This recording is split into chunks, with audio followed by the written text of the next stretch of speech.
Welcome to week one. So in week one, we're going to learn about beat, rhythm, stick notation, a little bit of solfege and hand signs. We're going to compose our first composition together, and then we're going to learn a bunch of other things on top of it. We're going to lay down all the fundamentals this week and then build off of them over the course of 4 weeks. So the first thing we're going to talk about today is beat. All right. So beat is the thing in music that you can feel underneath everything else. It is the heartbeat in music. So it is a part of music that never changes. We use the word beat and we also use the word pulse. And we use those words interchangeably. It's the first aspect of music that we perceive, both as children and adults. So beat is that steady, unchanging pulse underneath music. When you really love music, you tap your foot to it, or you bob your head, right? Something like that, or we dance to it. We dance to the beat. So a lot of music makes beat really easy to find, like pop music or rock music. We use drums, and the drums are, usually hitting on the beat, right? So the big thing here, though, is to realize that beat is the unchanging pulse underneath music. So let's think about a few places in our lives where we can hear a beat, an unchanging, steady pulse. Water dripping from a tap, a lighthouse flashing. We see it come around at the same time over and over again, right? Our heartbeat, we feel our heartbeat as a steady pulse. We feel that same thing within music. So the first thing to do is we're going to see if we can get better at perceiving the beat in music and then physicalizing it. Something too is the conductor, whoever is conducting you, their job with their right hand is to keep the beat. So they're keeping the beat in patterns to help show it to the choir. Keeps everybody together on the same beat. Okay. In music sometimes, I was saying we sometimes feel the beat, through the drums, right? Which it makes it very easy to feel the beat. In some other kinds of music, like vocal music, the voice isn't creating a beat, but the beat still exists. The beat is not an audible thing. It's simply that pulse underneath everything else. So even, if we sing a song or in choral music, folk songs, whatever, we're using the voice. The beat might not be made explicit the way it is with a drum, but the beat is still there. So a great way for you to practice the beat is to pick a song you like. Any song, especially a pop song, those are usually the easiest, anything with a band, and see if you can find the beat. And the best way to find the beat, to teach your body how to really internalize the beat, is to pat, using the bottom part of your hand to pat the top of your thighs. That's the easiest way for you to feel the beat.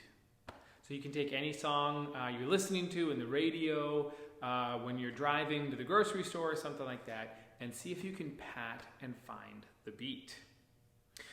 Okay, so we're going to practice together a few things. So first we're going to see if we can find the beat in Amazing Grace. All right, so I'm going to keep the beat, and you see if you can keep the beat with me. Amazing grace, how sweet the sound that saved a wretch like me. I once was lost, but now am found, was blind, and now I see. So that's the beat right there. It's that unchanging, steady pulse within music. All forms of music have a beat or a pulse underneath them that's steady and not changing. And so we want to be able to discern that. We can feel it very easily with certain kinds of music, and with other kinds of music, it's not as explicit. We want to be able to physicalize that beat. Doing this is okay, and I'm doing that to demonstrate. The best thing to do is to pat, making sure that the bottom part of your hand here pats against your thigh, against the top of your thigh. And that's the easiest way for you to physicalize into your body the beat. Pat the top of your thighs and keep the beat steady while I sing Amazing Grace. I'll do it with you. Amazing grace, how sweet the sound that saved a wretch like me. I once was lost, but now am found, was blind, and now I see. Okay, good. So you can do that same thing, padding along with any kind of music to see if you can find the beat. All right. So we're going to speak just the opening of Three Blind Mice. Three blind mice, three blind mice, see how they run, see how they run. That's it. We're going to see if we can keep the beat now while speaking Three Blind Mice. I'm going to do it with clapping because it's easier to demonstrate visually in the video, but when you keep the beat, I want you to pat on the top of your thighs. Here we go. Three blind mice, three blind mice. See how they run, see how they run. One more time, patting on your thighs. Three blind mice, three blind mice. See how they run, see how they run. So this beat is steady. It's steady underneath Three Blind Mice. It's not changing. The words are different durations, right? But the beat does not change underneath. That's the first thing we want to be able to perceive. Okay.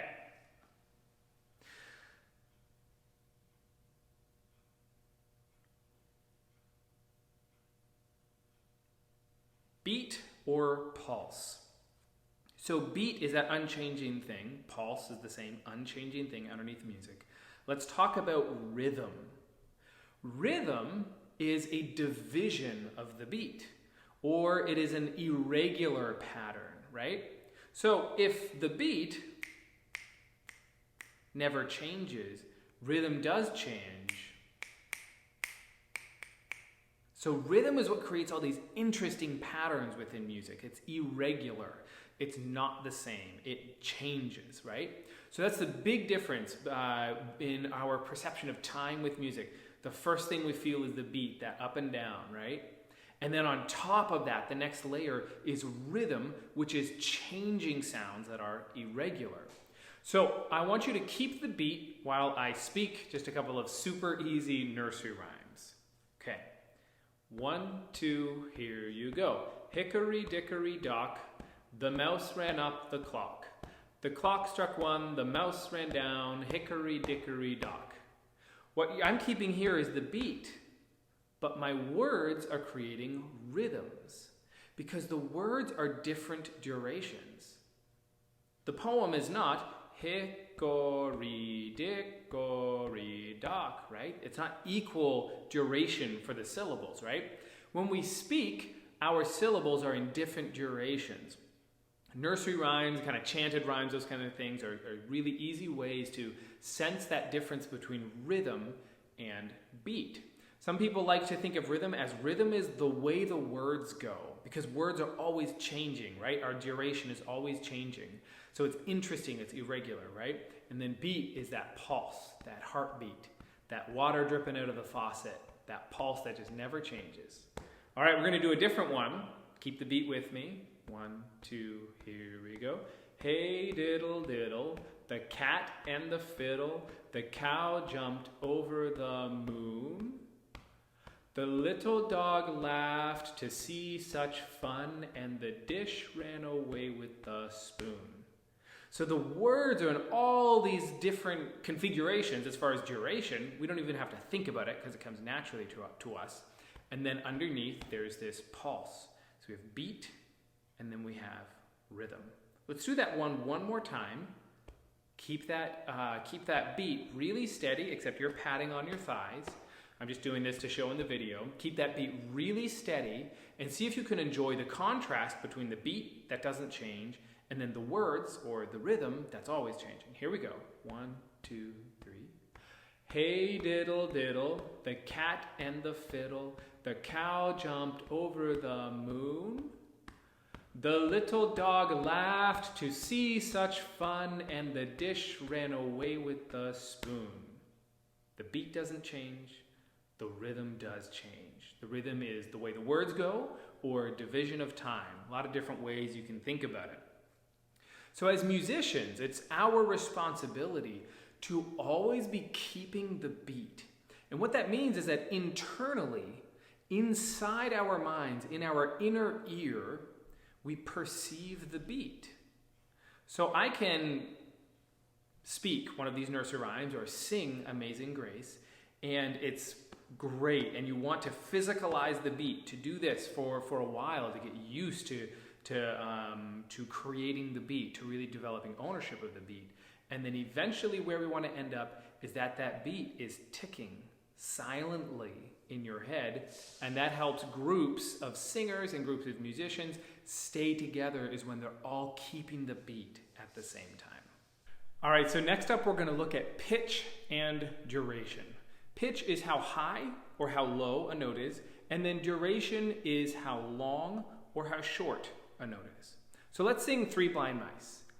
3 blind mice, 3 blind mice, see how they run, see how they run. You can see in the PDF handout that there's this visual representation, or I put an approximation of it up here. 3 blind mice. A visual representation of what that looks like, how long the notes are, so we can see that mice is twice as long as 3 and blind, right? And then it also gives us how high or how low a note is. We're visually representing that this note is higher and then this note is lower, right? So the problem with this kind of notation, I mean, it's great, it makes sense, right? But if we put all of our music into a system like that, where we're visually putting everything on there, it takes up a ton of space, right?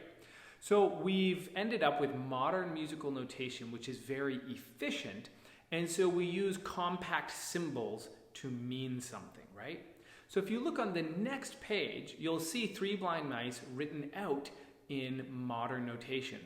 Looking at that modern notation, let's sing 3 blind mice again one more time. 3 blind mice, 3 blind mice, see how they run, see how they run. We're not going to get into everything about the notation right now, but I just want you to be able to see the contrast between those two. All right, so we're going to move on, but just as a review, pitch is how high or how low. Duration is how long or how short a particular note is. Okay, we're going to move on to stick notation. So we're going to learn about stick notation. Pretty easy. So we know the beat is that unchanging pulse in music, right? So let's pretend we have 4 beats, and I'm going to put them in boxes, 1, 2, 3, and 4. And I'm going to give 1 sound per beat. Do, do, do, do. Pretty easy. Let's perform that together. Here we go. Do, do, do, do. No problem whatsoever, right? Okay. Let's see if we can make it a little bit more interesting. Do, do, day, do, do. So we're going to put 2 sounds here on beat 2. Let's try to do it together. Here we go. Do, do, day, do, do. So now we have a bit of a rhythm going on, right? So there's something different happening, which is always more interesting in music. And so we'll say do whenever we have 1 sound on a beat, and then we're going to say do, day whenever we have 2 sounds on a beat. All right, let's do that again. Here we go. Do, do, day, do, do. All right, so now we're going to see if we can create some more interesting rhythms together. All right, so we're going to have beats 1, 2, 3, and 4. So here is my first rhythm. Okay, I'm going to count off 4, and then you're going to perform this rhythm. I'll give you a few seconds, and then I'll perform the answer myself. Here we go. 1, 2, 3, go.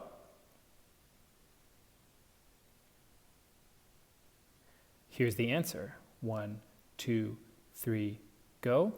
Do day, do day, do day, do day. Right? Because I've got two sounds, two sounds, two sounds, two sounds. Do day, do day, do day, do day. All right. So the idea with stick notation is that we can represent rhythms in a really simple way. Do for one sound or do day for two sounds. So here we go again. I'm going to give you a new rhythm, and then I'm going to count it off, and you're going to perform that rhythm yourself.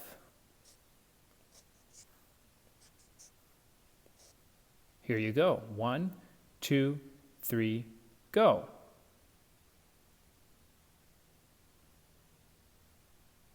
Here's your answer. 1, 2, 3, go. Do, do, day, do, day, do. I'll circle it this time. Here we go. 1, 2, 3, go. Do, do, day, do, day, do. The beat isn't changing, right? We have these 1, 2, 3, 4. That's never changing.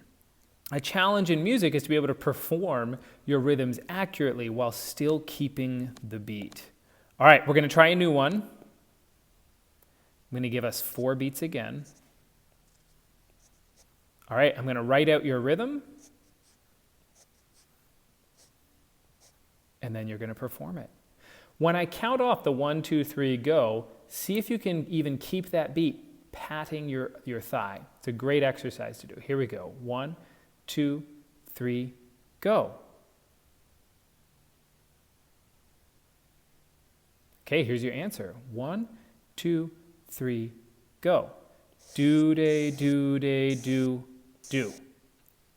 All right, last one. We're going to do 4 beats.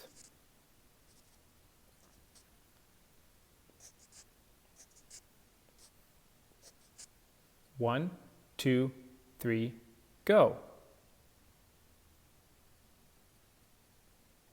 Here's your answer. 1, 2, 3, go. Do, day, do, day, do, do, day. If you're able to keep that beat, do, day, do, day, do, do, day. That is the first thing that really makes rhythms come a lot easier. You know, once you're able to keep that beat, it makes the rhythmic execution a lot easier. All right, so your assignment for session 1 is going to be to find 3 songs that you already love, just songs you know. You can find them on YouTube or something like that online for free, and I want you to find the beat. I want you to pat your thighs and see if you can find the beat. At first it might feel awkward, it might feel strange, you might go, I don't know, I'm just patting and I'm not going to figure it out. Feel the music. When there's music you enjoy, we naturally feel the beat. What we're doing is we're bringing that up to a level of consciousness and then physicalizing it, and that really helps us develop that internal hearing. So your homework is to find 3 songs that you like and then to find the beat. Once you have found the beat, I want you to post those 3 songs in Google Classroom, and you're going to post those 3 songs and how easy it was or how difficult it was to find the beat for each. And then that concludes session 1 for today.